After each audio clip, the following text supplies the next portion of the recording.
And hello, everybody, and welcome to Reading Charts for Others, Counseling with Astrology. My name is Anthony Picco, and what this session is going to be about is not as much about astrology as it is about how do you talk to your clients and how do you counsel them. There will be plenty of astrology, but this is more about that. So I just want to mention, if you are a mundane astrologer or a financial astrologer, you may not, or electional astrologer, this may not be your strong suit. This is about how we talk to clients.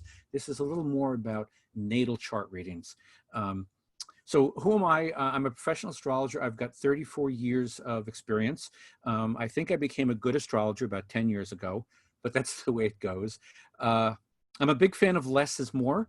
I believe that we are born perfect, and we still are, and we're here to grow and evolve. I believe we choose when we are born, so therefore we are choosing our birth charts. And our birth charts show us the lessons that are indicated, the things that we're planning to teach ourselves this time around, and hopefully we'll get it right this time. Some charts are pretty simple.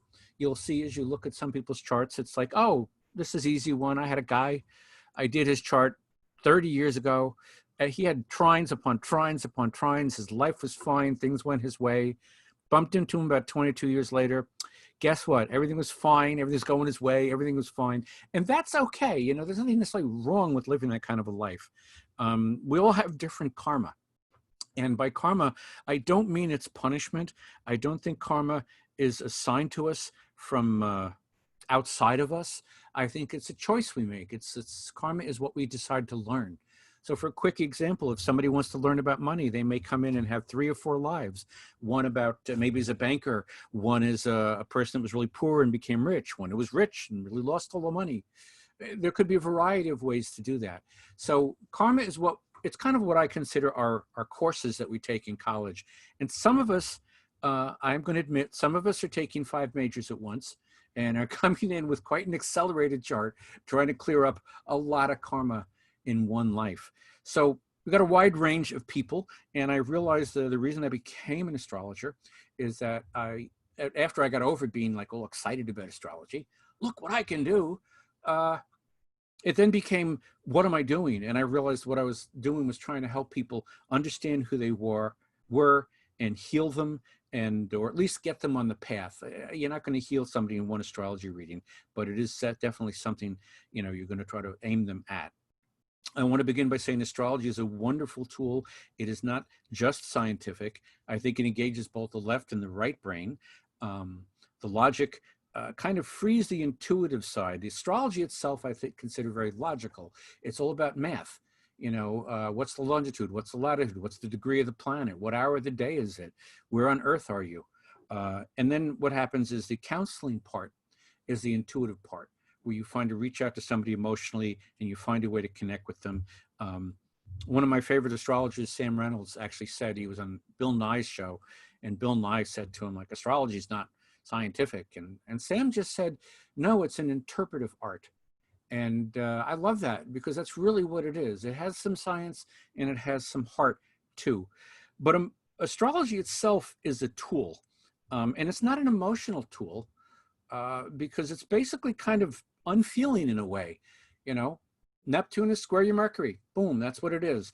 You know, Mars is conjunct Saturn, that's what it is. The same way the printed word is unfeeling, we have to supply something to it. So as I read a sign once, it really fits. Words are words, they just explain, and the whistle doesn't pull the train. The astrology is just the potential. It's not the person. And, you know, astrology is a wonderful tool. It can be loads of fun. It can be too much. You can spend 8 hours prepping for a chart, and most of the information will not really matter. You know, it's almost like getting a really fancy race car. You can go from 0 to 100 in 5 seconds. And it's like, yeah, but I'm driving in rush hour, and what I need is a bus or a car or just a decent train. So the question becomes, what information does the client need? Okay. One example of somebody I think that went too far, this woman early on in my career gave me a reading, and using derived houses, she told me that my maternal grandmother was really into animal rescue. And it's like, okay, That's nice. I don't know what I'm supposed to do with that. Now, it was accurate. My grandmother was the St. Francis of Washington Heights in Manhattan, and I have photographs of my mother at like 12 years old on a tar paper roof with 3 dogs, 2 cats, a bunny, and a duck up on 185th Street. So the woman was accurate, but what's the point of that? You know, I mean, it's fun, but it's not helping anybody counsel anybody. So the first thing you really have to do is try to figure out what information the client needs. And you get that from looking at their chart when they show up.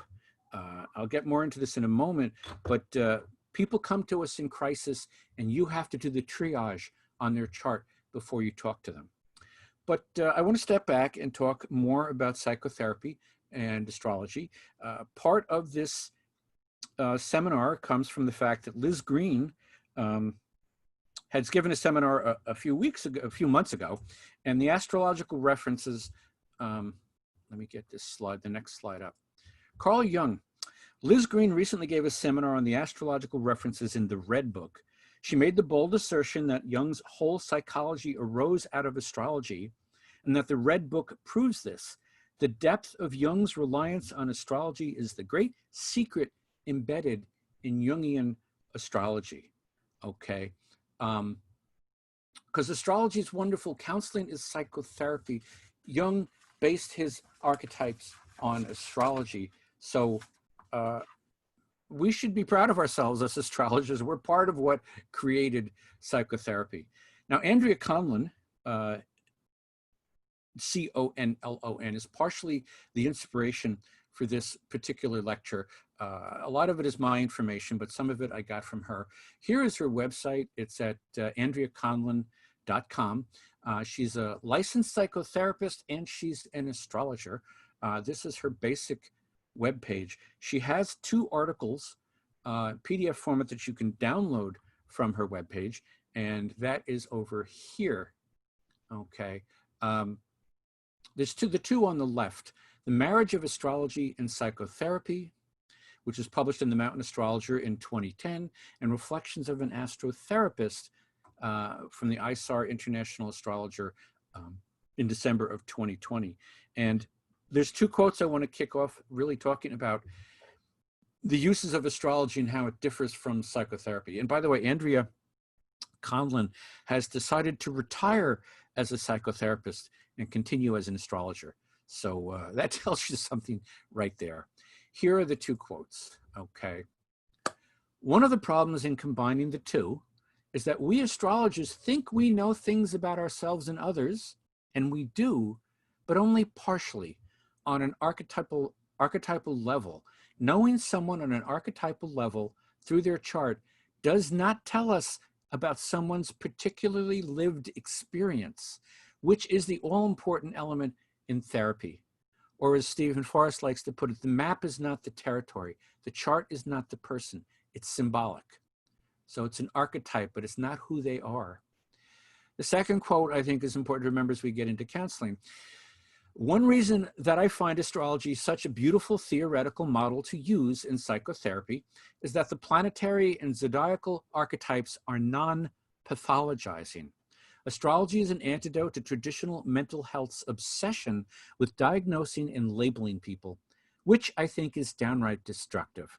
I believe that the pathology model that the mental health field is saddled with is an artifact of the patriarchal mindset.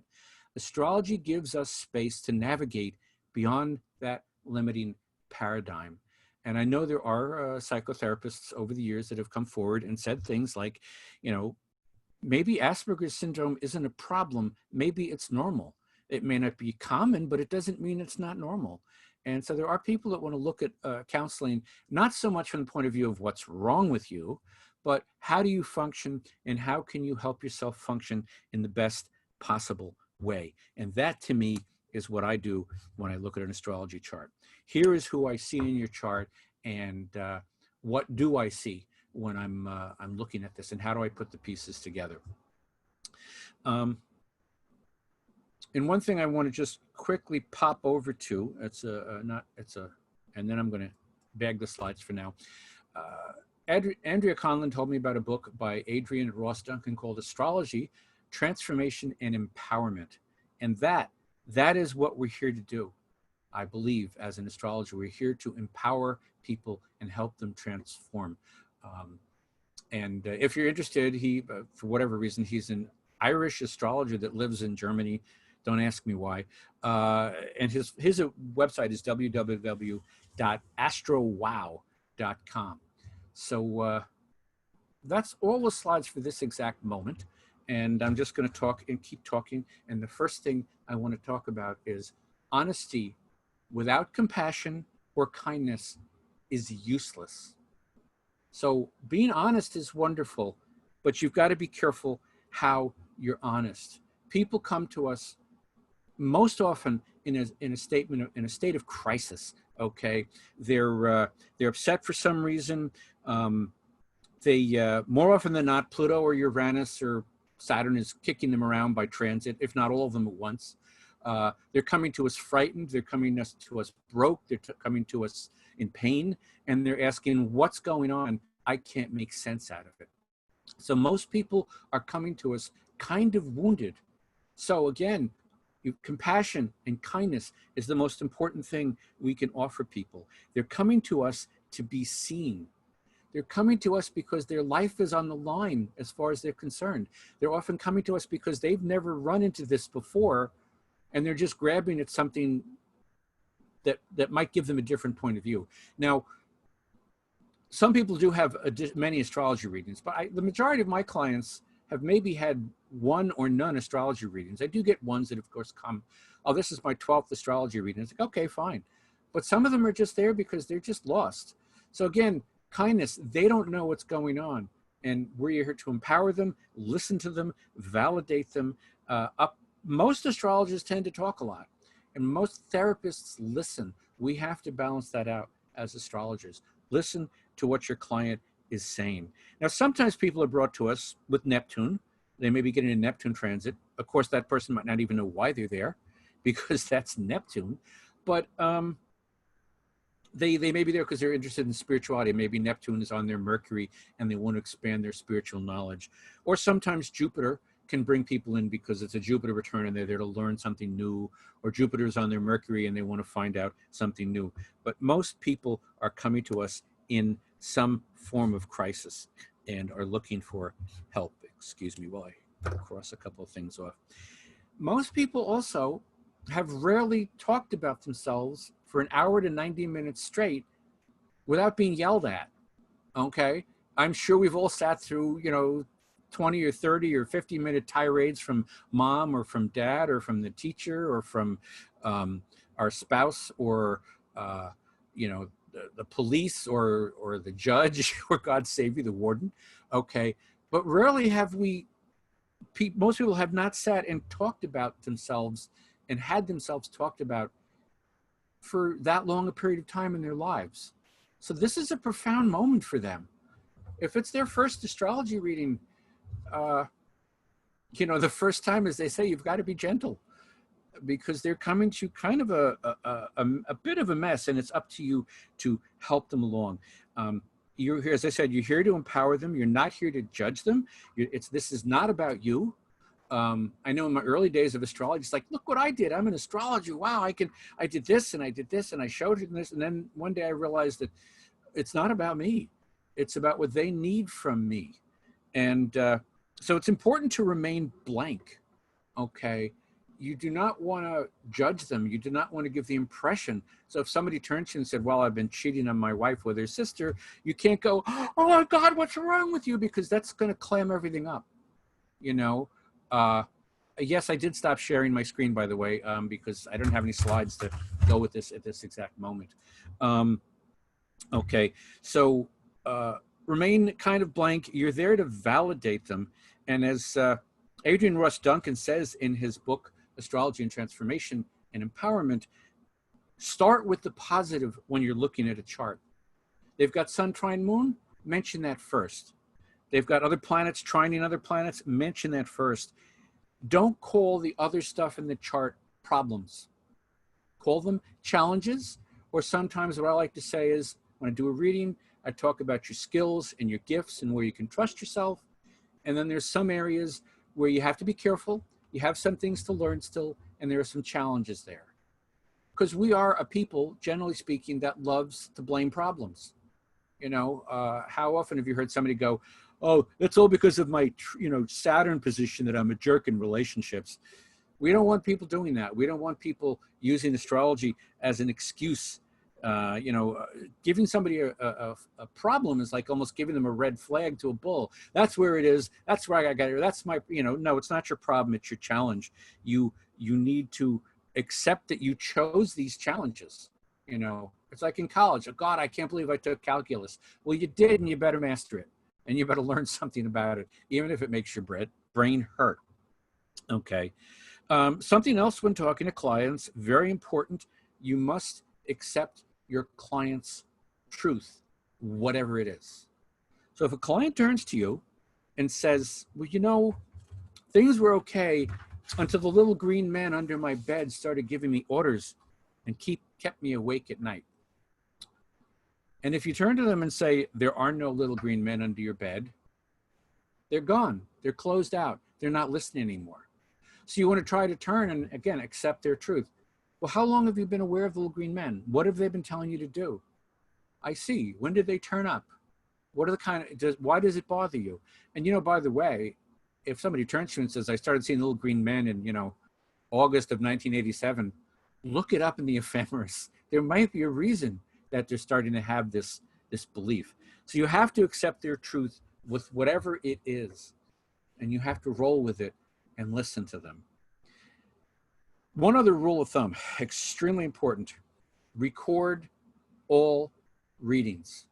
I don't care how you do it, record it, because you're giving, first of all, on a basic kind of logical level, you're giving them tons of information. If they haven't talked about themselves in their life, when you think about it, you're going to talk about them, about their finances, about their family, about their relationships, their career. You're really going to cover a lot of their life in a short period of time. And I'm sorry, nobody's going to remember that. And the lesson I learned early on in my career, I did a reading for a woman, and 2 or 3 months later, I met her at a party. And she said, oh, I remember you did a reading for me. I said, yeah, I said, I did. She goes, oh, I remember when you compared me to Hitler. And I've never compared anybody to Hitler. Now, I might have talked about Pluto and suggested that Hitler and fascism and corporate, power is part of what is, Pluto is kind of connected with, but I never compared her to Hitler. So I recorded everything after that. I started with cassettes, and then one day, about 10 years ago, some young kid came up to me and said, what am I supposed to do with this? And that's when I got a digital recorder. Okay, so some of the stuff: trust astrology. Don't trust yourself. I know, sounds kind of irrational, but I'll give some examples. Friend of mine, one of my very earliest readings, when we all start, we grab our friends. Hey, come here, let me do a reading, and I did his reading. And, when I was doing his reading, I was looking at his chart and reading the books, and I'm saying, oh, that's negative. That's not like my friend. Or, oh, that's negative. That's not like him either. I wrote it all down, but I concentrated on the positive. And I did the reading for him. And I said, so that's your reading. Is that all? Is that everything in my chart? Oh, well, there were some negative things, but, and he goes, well, what were they? And I told him. And my friend opened up to me. I knew this guy for 5 years. I didn't know he had a schizophrenic mother. I didn't know he had a sibling that died when he was young. I didn't know his father spent his entire childhood justifying his mother's madness. I didn't know how messed up this guy was or how much baggage he had until astrology let him open up. So that was my first lesson. Trust the chart. Don't think you know better than the chart. And sometimes when things don't make sense, keep trusting the chart. Here's some amusing and interesting kind of stories. I remember very early on, I was doing a chart for somebody whose Mercury was very strong in her chart. Communication and writing was all over her chart. So I said, do you write for a living? No. You're not in communications? No. Radio? No. TV? No, no, no, no. You don't do any writing? No. Luckily, I was in her apartment when I did the reading, and I looked over the bookcase, and I noticed there was a whole shelf of books that didn't have titles on them. They were just blank-backed books. And I said, what are those? And she said, oh, those are my diaries. I've been writing in them every night since I was 17. She's got 20 years of writing on a shelf, but she doesn't write. So trust the chart. Don't even always trust the client. Trust what the chart tells you. It's there one way or another. A couple of other examples, and this is kind of funny. I was doing a husband and wife together, which is always scary, but the husband's chart said he was argumentative. So I'm doing the reading, and the both of them are in the same room. And I said, you're argumentative. And he says, no, I'm not. And I said, no, it shows here in your chart you're argumentative. No, I'm not argumentative. I don't do that at all. And after a couple of times back and forth, like a Monty Python routine, his wife turned and said, dear, you are argumentative. So let's move on. Thank God she was there. I could have been there all night. I should have seen that coming, you know, but like an idiot, I fell into a trap. My excuse is I was younger. I didn't know any better. Another amusing husband and wife thing came up, and she had sun conjunct moon, exactly. And those of you in astrology understand it. Sun conjunct moon means your inner and outer self are merged together, you know, and it's very hard to get perspective on yourself because your heart agrees with your mind, which agrees with your heart. So again, early on, I'm trying to explain to this woman that she can't really stand outside of herself and look at herself the way, you know, other people can. She didn't know what I was talking about. I tried 2 or 3 different ways to explain it. Finally, her husband turned to me and said, you do realize you can't explain it to her. And I realized this is like trying to tell a fish what water is. There's no reference point whatsoever. So again, I learned the hard way, you know, recognize what's going on in the chart and recognize what you can and cannot tell someone. One client I had a few years ago, creativity was all over her chart. So do you paint? No. Do you write? No. Do you play a musical instrument? No. Do you? No, no, no. And I'm trying to figure out like, well, where's her creativity? I said, maybe she stifled it. So I think to myself, let me suggest perhaps a non-competitive kind of creative outlet if she's not going to meditate, you know. So I said, why don't you try, you know, just taking a painting workshop just to paint for yourself? Oh, no, I can't because, you know, on they only come on the weekends and the weekend I'm doing this, I'm doing that. Okay, okay. What about learning a musical instrument? Oh, no, you know, I can't because da-da-da-da-da-da. And I, well, how about learning to write? No, no, I can't because, and I had to stop and I suddenly realized she was being creative. She was being incredibly creative and avoiding being creative. And I know that sounds ridiculous, but the truth is creativity isn't just about painting and the arts. Plumbers, Wall Street bankers, secretaries, traffic cops, they're all creative in their own way. We're all creative on some level. And she just did not want to access it. I did suggest, you know, maybe in the future when the time comes and you're ready for it, you might want to do that. Hopefully she did. And 2 other examples of dealing with clients. I had one chart, I don't remember the exact details, it's a few years ago. And what I saw in the chart for this woman was a very Neptunian mother, a very missing mother, kind of a very nebulous mother who wasn't really there much. And, you know, could have been an alcoholic mother. Those of you that know astrology know what I'm talking about. But I also saw evidence of a very kind of disciplinarian mother, strict mother, not necessarily a bad one, but just kind of solid. And I thought, how do you have a Neptunian mother and a strict mother at the same time? So I turned to her and I asked her, because that's another place to learn about astrology.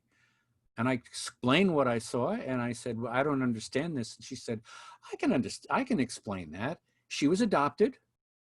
And she was adopted by a woman who was very Saturnine and very proper and very disciplined. And what's even more interesting is that when she was around 32 or so, she sought out her birth mother. Her birth mother met her like, you know, outside of town in some some bar and grill somewhere and was, oh, I'm so happy that you've turned out to be such a wonderful young woman. And I'm so glad I did the right thing, but you can never talk to me again because my people and my family would not be able to accept this and understand this, but I wish you the very best. And she was gone again. So she stayed Neptunian, sadly, for the woman. And yet she had a Neptune mom and a Saturn mom. Okay. So talk to your clients. If you're not 100% sure and you think they can give you the answer, give that a shot. Now, clients, it's not always easy to reach all clients. They have their own opinions. Some of them are very stubborn. Some people have Saturn conjunct the ascendant. You might as well go bang your head against a brick wall as give them an astrology reading. And sometimes you have to let people be wrong. And this is where astrology gets a little shaky in terms of scientific stuff. But this is my belief. I had this client. She wanted to have her chart read. I said, well, when's your birth time? And she said, oh, it's around 8 o'clock in the morning. Could you check your birth chart? You know, you're born in New York. The time is on the birth chart. And she's like, no, I can't be bothered. It's 8 o'clock in the morning. I pushed a couple of times, wouldn't give me any leeway on it. So I said, okay, it's 8 o'clock in the morning. Now, what's interesting about this chart is that at 11 o'clock in the morning, the sun went from Virgo to Libra. She had spent her entire life believing she was a Libra, but for some reason, she demanded that she be read as a Virgo. Now, I'm not a professional psychic, but sometimes people tell you things that you have to accept. She clearly wanted to be a Virgo, and she had her Mars in Virgo, she had her Mercury in Virgo. It wasn't like she didn't have any Virgo energy, but she clearly wanted to identify as a Virgo sun. And all you can do in situations like that is bless them and send them on their way. Because if you know astrology at all, the birthday itself, if you have the right year, is still going to give you a tremendous amount of information about that person. Clearly, this woman was not going to have the correct sun and not going to have the correct rising sign, but everything else in the chart was going to feed into it. So I just let it go and realized, 29.55 degrees Virgo or 0.10 minutes, 0 degrees Libra, 10 minutes is not that huge a difference. And yet it is. It's crossing from Virgo to Libra. I let her have her way. She loved her reading. She still refers to it. Who knows? Maybe she's right. Maybe she was born at 8:05 or whatever, but she didn't want to find out the chart itself, find the chart itself. So, Anthony? Yes. There's a question. Could you please ask how the two mums, the Saturn and Neptune, were identified in the chart? Okay, it was a long time ago. What I do remember that Saturn, I believe, was trining her moon, and Neptune, I think, was squaring her moon in the chart. So you had a difficult Neptune relationship, which means a mother that she couldn't get her hands on. And there was a trining Saturn relationship with mom might have been disciplinarian and kind of detail-oriented and very Saturnine, but was working in a harmonious way. She loved them both, but one of them clearly she couldn't get her hands on.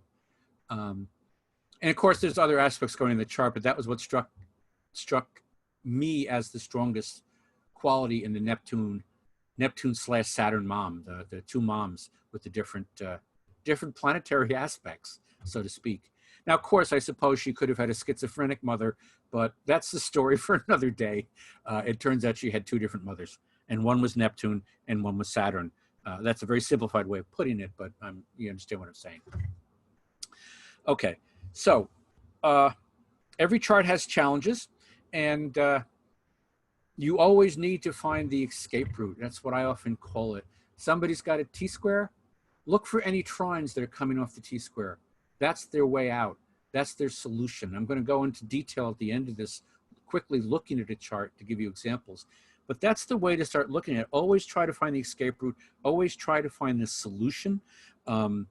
Sometimes you can look at a person's chart and see that, oh, they tend to do A and then B and then C and they're unhappy.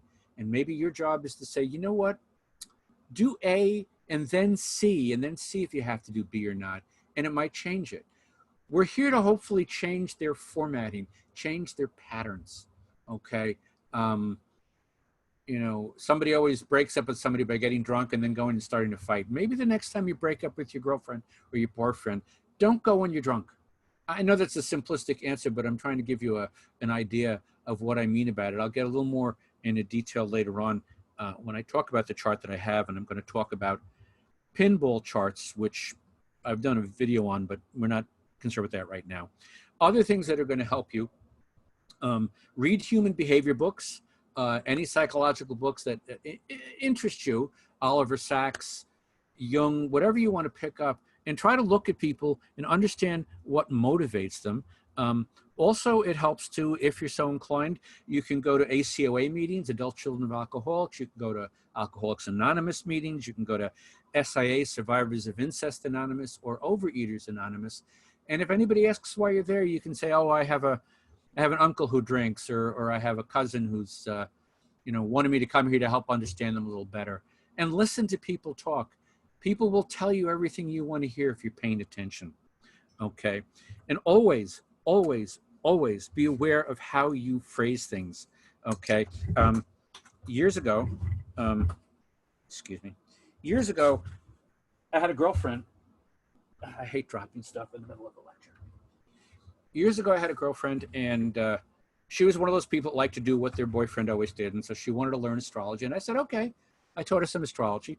And she decided her first reading was going to be our boss. We worked in the same office. And he was around our age. So it was more like friends doing readings. And I told him, his name was Kevin. I said, Kevin, when she's done doing your reading, I'll come in and clean up just to make sure she's done it up right. And I went in to speak to him, and he looked almost pale. And he said to me, he's like, I have nothing to live for. I'm like, Kevin, what the hell are you talking about? Well, she went for the negative on everything. And the one example that really stood out, he had Neptune squaring his Venus, which is something I had too, and that comes up in a second. And she told him, oh, you can't trust your friends. What are you supposed to do with that? So I went in there, I sat down with him, and I said, well, Kevin, a better way to look at it is to say that, you're very idealistic with your friends. It's a Neptune square. Sometimes you tend to trust them a little more than they should be trusted. You have a wonderful side of you that sees the best side of everybody, but not everybody is manifesting their best side when you know them. So I turned to him and I said, all this really means, Kevin, is, when you start making friends, don't loan them money right away. Okay. Find out who they are a little bit, take your time, figure it out. And I sometimes make a habit of exchanging astrology readings with other astrologers every couple of years just to keep me honest and on board. And as I said, I have Neptune square Venus. And she had this last woman who read me had a great way of putting it. She said, you don't do your homework before you fall in love. And I thought, what a great way to describe Neptune squaring Venus. So there's always a way to put it that isn't terrifying. You can't trust your friends. Somebody's got Neptune conjunct Mercury. Oh, you can't trust your mind. How is that going to help anybody? But you can turn to them and say, you have a very, very creative mind. You may need to ground yourself every now and then. Sometimes you can get carried away with it. Write them down, get it out of your system, but don't always act on everything you think about right away. Take a break, pause. Or if somebody has Neptune as trouble all over their chart, I might just say, start meditating, learn to touch into Neptune, learn to find out how to connect with it. So that's one of the things I want to mention about reaching people is how you phrase things. And as long as we're talking about how you phrase things, this is my third big headline of the lecture. There is no such thing as over-emotional. There is no such thing as over-emotional.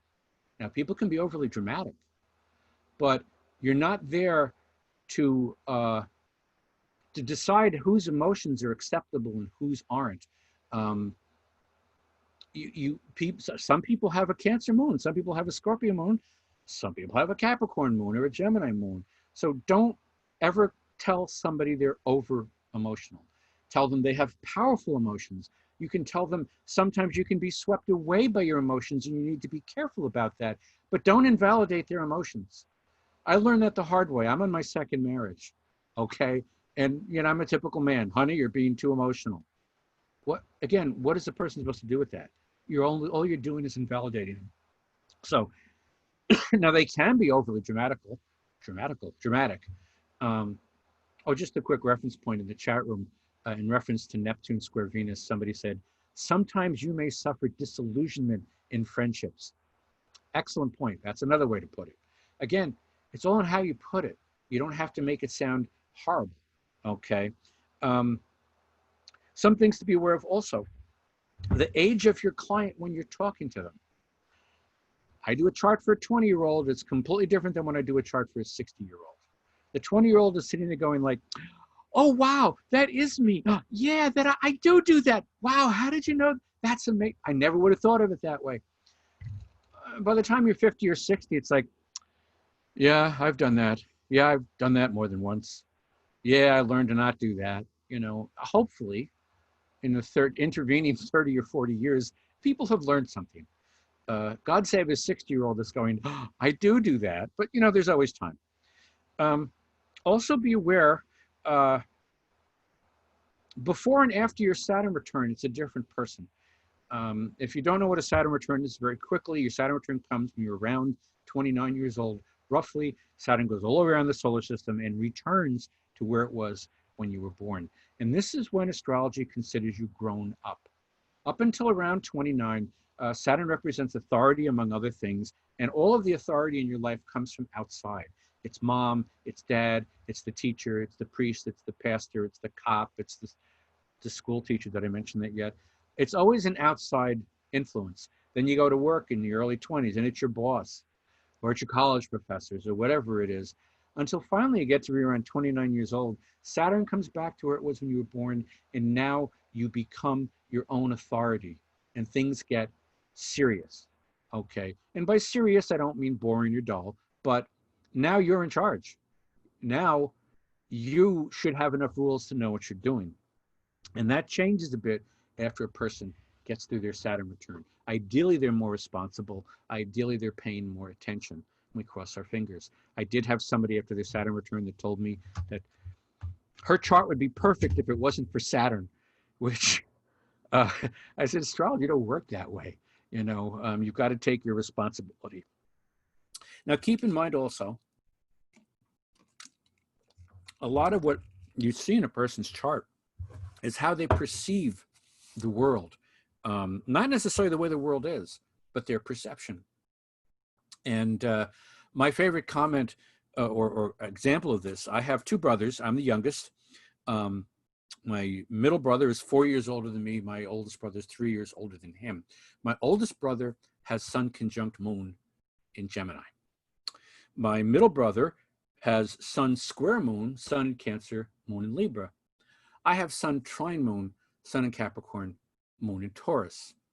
We had three different parents, three different sets of parents, the same people, but we perceived them differently. My brother Michael, the oldest, saw my mother and my father as a united front, Sun and Moon conjunct. And he saw them as kind of an authority that was like inseparable. My middle brother saw mother and dad as kind of in battle with each other, much as he himself had an internal battle from his Sun, his sense of self, to his Moon, his emotional side. They weren't always quite gelling together. And he saw mom and dad as people at odds with each other.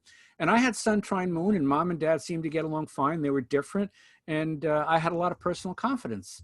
We all had the same set of parents, but it was how we perceived it that made the difference. So understand that part of what you're looking at with a person is you're looking at how they perceive the world, not necessarily how it is. And particularly, you have to keep an eye on those people with strong Neptunes, because, sorry, just checking my notes, because those are the ones that might get a little lost there. The other thing you need to do with a chart is you have to encourage the work, okay? It's not enough to tell a person what their trouble is, because enlightenment alone does not solve a problem, Oh, I just figured out I can't leave the room because I'm handcuffed to the window. That doesn't solve the problem. It gives you an idea of what you've got to do. So what you really have to do is encourage people, if you find a problem in their chart, give them some things to do when they leave you. You know, in the case of one woman, I said, hey, practice meditation, pick up painting, do something to encourage your Neptunian side. Somebody else may have a lot of extra energy. You may say, you know what, count to 10 before you punch somebody in the face, or walk around the block and burn off the energy before you start a fight. Somebody may have, you know, Mars conjunct Sun. It's like, hey, stop being so impatient. Take a second, look it over. There's always things you can give them to do so that they can analyze what they're doing. The methods are not necessarily in the chart. The problems are in the chart. Oh, excuse me, I'm sorry. The challenges are in the chart. I got to catch myself there. But the solutions aren't always. That's what you're there for, to find the solution in the chart. And if the solution isn't exactly in the chart, find the things that the person needs to do that will enlighten them and bring them further along. You know, just telling somebody they drink too much doesn't help them quit drinking. So you've always got to come up with something that, or at least aim a person in a direction and encourage them to do the work. Okay. Because as I said, insight alone does not solve the problem. And this is time for another Andrea Conlon quote. Sorry, my nose is a little itchy right now. Andrea Conlon says, for me as a therapist, the chart is an empathic entry point into my client's inner world. How often have we as astrologers experienced the relief of recognition in our clients when we put something into words that they knew about themselves, but never had anyone quite recognize, validate, or articulate for them? Astrology and psychotherapy share this common ground in trying to cultivate in our clients a capacity to accept themselves and what they are experiencing. So often what we say to our clients in so many words is, don't fight it. And that's true. And when we describe the energy and process, they are not to fight, but are to work with consciously. And she says recently a chart client, in the thick of transiting Pluto, exactly squaring her sun, said to her, I'm anxious. And she said, I'd be surprised if you weren't anxious. You would either be not alive or be an ascended master. You know, and that's part of it. I had another client myself. This goes back a few years. She was having Mars go retro in her 4th house, crossing her nadir and going back over it and forward again. And it was bringing some domestic issues for her. And she turned to me and she said, when is this going to be over? I said, you can't wait for it to be. You can't hide under the bed from an astrology transit. It's going to happen. You've got to deal with it. You've got to accept it. Or as Andrea Conlon said, don't fight it. You know, because, you know, so much of us want life to be wonderful all the time. And I do believe life is wonderful all the time. But I also believe that it's not always fun. Okay. It's always wonderful. I mean, I'm getting right now, Pluto and Saturn and Jupiter are all on my midheaven, and Sun and Mercury. I would not call this a fun year, but it has been wonderful. I've grown, I've changed. I've made an ass of myself sometimes, but that's part of learning, because you're learning to let go of the stuff that you need to get into. You know, another quote, one of the quote from Andrea Conlon, I thought was a very poignant quote. Here is where the shadow of astrology comes in, and it can become a kind of fundamentalist religion, where we think we know everything and it all fits so neatly into our system. And sometimes it's our clients who push us in this direction. What a burden it is to be scripted into a role of playing God, to see all and know all, when we really don't. Because astrology doesn't answer all the questions. Clients always want answers. How many clients have said, so should I take this job? I have no idea. I can tell you what's going on in your chart. I can tell you what transits are happening.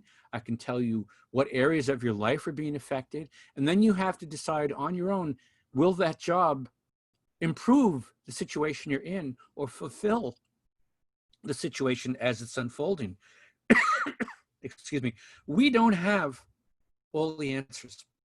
And we shouldn't pretend we do. We're not God. We're just guideposts. We're helping them read their map. Or as somebody else has said, a birth chart is kind of the prescription, okay?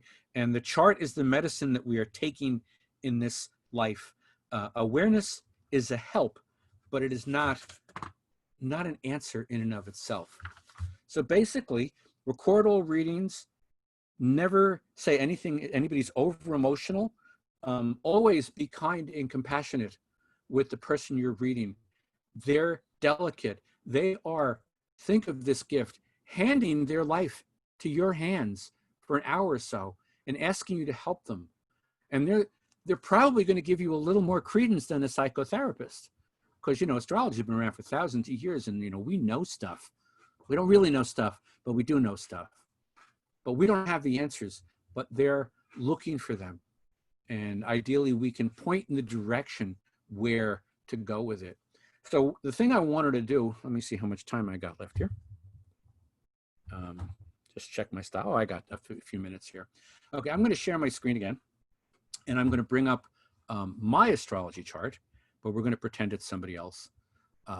Okay, we got that. We have to, okay. Let me see if I got this up right. Come on, share. And then one more chart. Look, it's me, okay, in all my glory. So using the tenets and concepts I'm talking about and have been talking about for the last 45 minutes, the first thing I'm seeing, oh, look, Sun trine Moon, Mercury trine Moon, Venus, a little wide, it's trining Moon. They're on the midheaven. This person has Sun, Mercury, and Venus conjunct, along with a couple of other things. First thing I might say, you have a very good mind. Your mind works. It thinks a lot. It's a creative mind. It's got, you know, just dealing with this piece.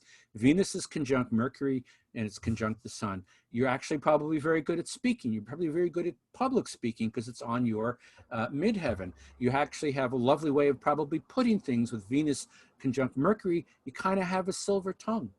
You might even be able to be a healer of some sorts because Chiron is up there too.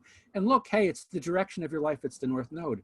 It's almost like you were made to, I don't know, give EA Zoom meetings on astrology publicly, okay? There's a natural gift here. And on top of it, it trines your moon. And you have a nice solid Taurus moon. You're kind of emotionally steady and you have a lot of confidence in yourself. This is a wonderful gift you have. And then I look somewhere else for another gift and I say, hey, Uranus is trining Mars. That's a kind of, you'd be able to move in an unusual way that's careful. You can take unusual actions and it'll work pretty well for you. Oh, look, you've got a T-square involving 5 of your planets. Well, that can be a little bit of a challenge. So let's look at that challenge. We've got Venus opposite Uranus. So you may be a bit disruptive to other people. You may, if you're not careful, you can be a little overwhelming, a little disruptive. Mercury is opposite Uranus. You're certainly going to have original thoughts, unusual thoughts, disruptive thoughts. Your Sun is opposite Uranus. So we have somebody here who they're a Capricorn, but they're going to be a bit of a disruptive Capricorn and a bit of an unusual Capricorn. And Uranus is conjunct the nadir, which suggests kind of a disruptive house, a disruptive home, maybe a disruptive childhood. And all of it's being squared by Neptune, which now is like smearing everything. Okay, I wouldn't use the word smearing when I'm talking to a client, but it's me. I know who I am. But Neptune is there, and it's kind of making things a little confusing because Neptune is more of the dreamer. It's more of the creative side. So I might say you've got a very creative Venus. You've got a very creative mind. You have to be careful because your creativity can carry you away. It's very strong, and it can sometimes make you not remember things properly. You may have memory issues. You may have friendship issues. So what I might turn to this person and say, the first thing you may want to get a handle on is Neptune. Because if you can get a handle on Neptune, then it might not make that T-square that difficult. So I ended up in the arts. I became a graphic designer, and later on I became an astrologer. which certainly puts Neptune in my 6th house of the workplace. And I became the art director, Capricorn in the midheaven, and here I am lecturing as if I am an authority. Of course I am, but that's beside the point. And I'm fulfilling that in a Neptunian way. Now, what else is going on in this chart? Venus opposite Uranus, a bit of a problem with relationships. And then, holy cow, Moon is squaring Pluto. So I might turn to this person and say, you know, you have pretty intense emotions. In the back of my mind, I look over at Mars conjunct Saturn in Scorpio on the descendant. I'm thinking, you know, you may be careful. You may have issues with your mom.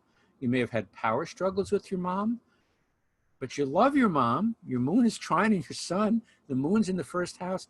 But you got issues with your mom because mom's also Uranus on the nadir. So your mom was difficult, but you need to get to the bottom of why. You can't just be mad at her for no reason and resent her for the things that she did, because it's also going to affect your relationship. Because besides Moon squaring Pluto, you have Saturn conjunct Mars on the nadir, on the descendant. So that's going to bring both kind of control to relationships, as if Moon square Pluto wasn't controlling enough, and kind of a passionate control and intense control. It's in Scorpio. So, and as long as we're talking about control, my Venus is in Capricorn. And yes, I did spend probably the first half of my adult life trying to control every relationship I was ever in. The more Neptunian I got, and there's my sweet spot, the more I understood you cannot control other people. You cannot tell them the way they're supposed to be. You cannot tell them you're being overly emotional. You cannot throw all this stuff in their face and push it back on them. You've got to take your own personal responsibility. So here are some of the ways I would look at it. So I'd start with, I say, praising, like, look, you can think, you can speak, you can talk well. You could even potentially be a healer. You'll probably eventually have public success. You're very aware of your public image, but people can approach you. You're very approachable. Why? Venus, Venus, the ruler of the ascendant is Venus in Capricorn, so you're adaptable. And Taurus rising is very approachable, along with the Taurus moon. Most people with Taurus rising, people feel comfortable around them and will ask them questions. People with Taurus rising get stopped all the time for directions and information because they look comfortable and safe. So I might tell this client or myself that you look really kind of cool on the outside, but you've got some turmoil going on inside here that you're going to have to deal with. And I can say that now. I don't even know if I could have said this 15 years ago because I hadn't gotten that far into dealing with this. But I have come to understand where some of my anger comes from, where some of my control issues come from my resistance to being vulnerable. Oh, gee, he's got all that Capricorn. And oh, gee, he's got all that Scorpio. So there's this resistance to opening up to people. But, you know, I had some real benefits. Pluto hit my Venus 2 years ago and rolled across and is still rolling across. I think Pluto's only at like 23 degrees right now, or Saturn's at 23. I know they're up there. I don't have the exact details in front of me. But because I saw it coming and because I remember the key words, don't fight it, I'm open to the fact that I'm going to have to change. And I have found in the past few years, remarkable changes to how I perceive other people, Venus, how I think, how I manage my career. And Uranus, this is actually a chart from February, but Uranus at this point is at 10 degrees Taurus and getting ready to roll across my ascendant. So knowing in advance, which is the same thing you can do for a client, excuse me, please. Knowing in advance, hey, look, Pluto and Saturn and Jupiter are going to roll over your planets at the top of your chart. These are some of the things that's going to happen. You may feel yourself being pulled in and getting rid of stuff, Saturn. You may find yourself going through some remarkable changes you didn't expect. And Jupiter's there to help soften it and expand it and open it up and keep you open-minded. Just one quick example, Pluto on my Venus, I developed a tremendous amount of empathy. I mean, genuine empathy, which I laugh at because, you know, I'm a Capricorn. What am I going to do with empathy? but it's coming. Here's a Capricorn line. It's come in handy. Oh God, I'm so Capricorn. But it has come in handy because it's opened me up to other people, and it's made me be willing to be vulnerable because now I can see where people are coming from. Clearly, I'm not done yet. Uranus is going to be kicking my butt. Right now, it's opposite my Saturn. So it's giving me, again, I'm telling myself I'm going to have a certain amount of trouble because it's going to, outside influences are going to force me to kind of break my own personal structure and habits. And it's going to change how I present myself to the world, much the way Pluto on my midheaven is going to change the way I present myself to the world. So I've kind of come to realize, looking at this, by not fighting it, I'm going to be reborn. You know, Pluto's going to get to that sun. Pluto on your sun or your moon, it's rebirth time. So this is how I would approach the chart using, what's his name? Of course, I can't find it now. The guy who wrote the book Astrology, Transformation and Empowerment, says you start with the positive stuff, and then you bring them into the challenging stuff, and you show them how to deal with it. Now, the last thing I wanted to mention, earlier I talked about pinball charts, and you probably said, what the hell is he talking about? One of the things I've noticed, and I mentioned earlier, like you tell a client, you know how you always do A and B and C? Well, next time try A and then C and then B. Well, here's an example. What I call a pinball chart is a chart where there are a bunch of planets very close in degrees. And what happens is when a transit happens, you actually have a pattern get set off, bing, bing, bing, bing, around the chart. So let's look at my T-square, and I'll give you an example of what I mean by changing the pattern. Venus is opposite Uranus at 20 degrees. It's the earliest planet in that configuration. So when a crisis, any kind of a crisis hits me, whether it's Saturn or Jupiter or Neptune or Uranus, the first thing that gets activated is Uranus opposite Venus, which usually means my interactions with other people upset me a lot. Either I upset them or they upset me. The next thing that happens is it rolls over Chiron and then Mercury and the midheaven and the sun. So I spend a lot of time trying to be logical, justifying why I'm right, justifying why I couldn't possibly be wrong, and being very kind of stiff, Capricorn, and rigid about it and fighting back. And then what usually ends up happening is the transit gets to be around 26 degrees and it sets off my Neptune. And suddenly I kind of spiritually open up and I see the big picture and I recognize I was being narrow-minded and the crisis is over. So what do? I've been learning to deal with Neptune. So when that Venus opposite Uranus first explodes, I go into my Neptune and I say, well, what's going on with this person? And I try to be more empathetic. I try to be more compassionate. And it kind of finds, instead of A, B, C, get upset, try to rationalize why you're wrong, right, and then discovering you're wrong, and it's the way things are, I go right to discovering what the issue is. And I skip all of that self-justification and whatever narcissistic insistence I have to prove I'm right. And maybe, if nothing else, use that Sun and Mercury conjunction on my midheaven to make practical changes. Because the earlier way, I ended up with Neptune, but Neptune's not particularly constructive.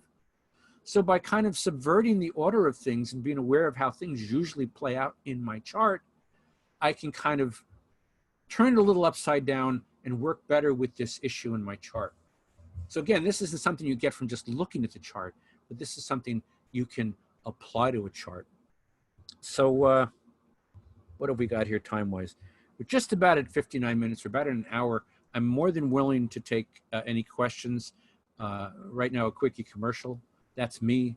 That's my website. That's my Gmail. And I do have a radio show every Monday evening where I interview lots of interesting people. So, yes. Anthony, Linda, what do you want to do? What do you want to do? We'll come back to this slide at the end, but could you please go back to your chart? Uh-oh. Yeah, go ahead.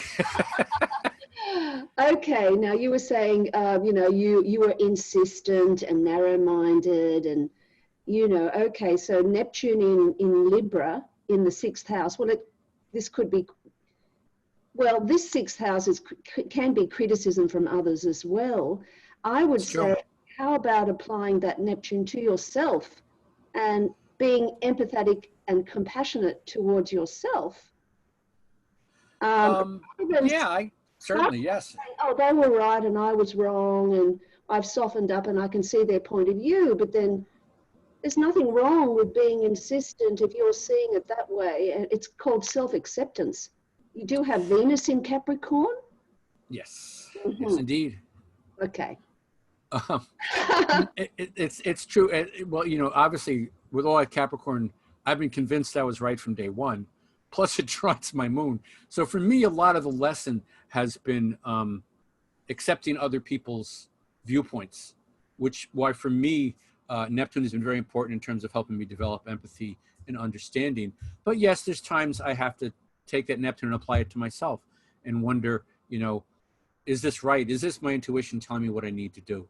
I mean, that's the tricky part in life. Telling your intuition apart from your pre-programmed behavior patterns that are toxic. Like I often joke, you know, when you go home and you're really upset and you have an urge to eat a gallon of ice cream, that's not your intuition, okay? But if you have an intuition, just a desire to do something you don't typically do, then you have to listen to it. That's a big trick with Neptune. What's intuition and what is the emotional baggage patterns that we carry with us, which can be applied to myself too. You're absolutely right.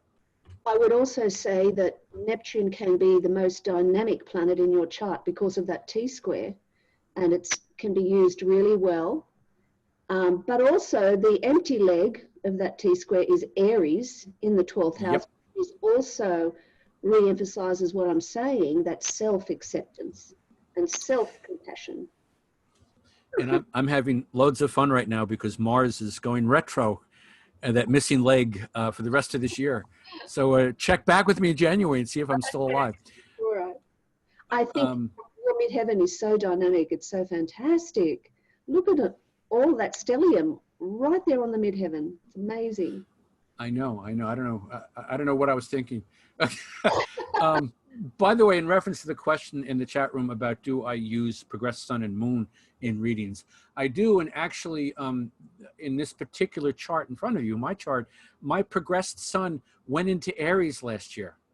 So there's all these things in my chart, the planets on top of my chart, Uranus getting to the rising sign, and then sun moving into Aries is really talking about me taking off and opening up and expanding. Yeah, I definitely use progressions because here's the way I look at secondary progressions. They're sort of like inner shifts, whereas transits in solar arc directions are more about outside events. I find that progressions are more like inner shifts. So this Capricorn has spent the last 30 years with the sun, progressed sun in Pisces, and now it's moved into Aries.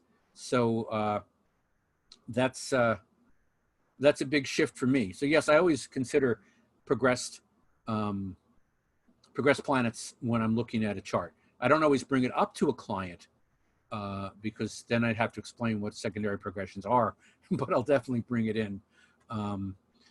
Any comment about your DC activity, somebody's asking. Are you talking about my descendant and the madness that goes on in my 7th house? Yes, it's been a little bit of a challenge. I mean, it's in Scorpio. Mars is in Scorpio. It's very passionate. It's very intense. When I'm in I don't have casual relationships. Okay. You know, every relationship I've had has been a relationship. Very, very few one-night stands, more when I was like a young kid. Kid, relatively speaking, I wasn't 12. And that can be a bit of a problem because I'm both very aloof with the Capricorn and Venus, and yet I have this really kind of intense, passionate, and kind of oddly controlling quality in relationships. When I'm in a relationship, I'm in it, but I've had complaints from people in my relationship that I seem detached. So I've got Saturn there, and I've got all that Capricorn kind of holding myself at arm's length, even when I'm in the middle of the relationship. So those are some of the things. And of course, even not on the descendant, Saturn conjunct Mars means I can get a lot of things done. Okay. That's one of the strengths I might even tell this client if it was a client. Saturn conjunct Mars, when you're focused and you know what you want to do, you'll just do it right. You'll be like a laser beam and get it done. So, but it can be combined with the moon squaring Pluto. Mars and Saturn on my descendant have been, I'd say, a challenge in my relationships, but I'm not sure who it's been a challenge for, either the people I'm relating to or myself or both of us. Okay. Anthony, Get. one last question from me. There seems to be very few aspects in this chart. Well, the first thing I do is I cut them back. I don't go over 7 degrees for the major aspects. Okay. So I do minimize them a bit. I mean, technically, Jupiter is quincunxing Mars. It's a 3-degree orb, but these are the strongest ones. And, that's part of the fascinating. Some people have like 5 or 6 aspects, and it really shows you a very focused chart. And then you have charts that have like dozens of different aspects, and you have somebody that, can handle a lot of different things and may not have a strong singular direction in life. When you have a stellium of 3 planets and the North Node and the Chiron on the midheaven, there's a strong pull in that direction, regardless of what the rest of the chart says.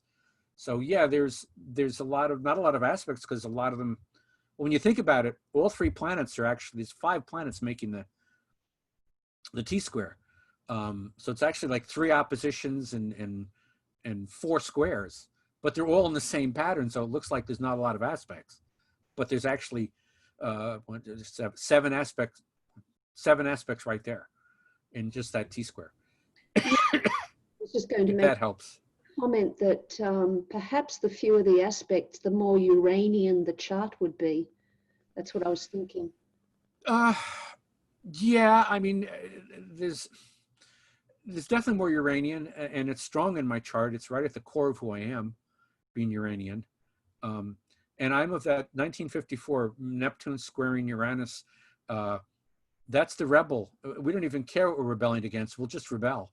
It's kind of a funny thing. So there is that quality of I've got to do it my own way.